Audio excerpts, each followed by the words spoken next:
For question 1, we're looking at the APCalendar class. It has a private static boolean method is leap year that returns true if year's leap year and false otherwise.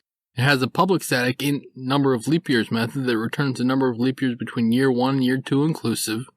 It has a private static int first day year method that returns the value representing the day of the week for the first day of the year, where 0 denotes Sunday, 1 denotes Monday, and so on down to 6 denoting Saturday. It has a private static int method day of year that returns n, where month, day, and year specify the nth day of the year, or returned 1 for January 1st.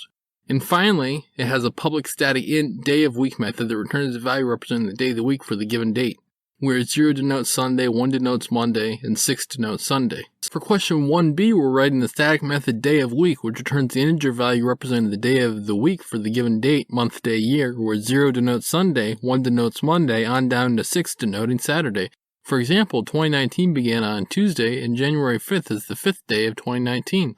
As a result, January 5th, 2019 fell on a Saturday, and the method called dayOfWeek 1/5/2019 returns 6. As another example, January 10th is the 10th day of 2019. As a result, January 10th, 2019 fell on a Thursday, and the method called dayOfWeek 1/10/2019 returns 4. In order to calculate the value, two helper methods are provided for you. First day of year returns the integer value representing the day of the week for the first day of the year, where 0 denotes Sunday on down to 6 denoting Saturday. Day of year, month, day, year returns n, where month, day, and year specify the nth day of the year. For the first day of the year, January 1, the value 1 is returned. This method accounts for whether a year is a leap year.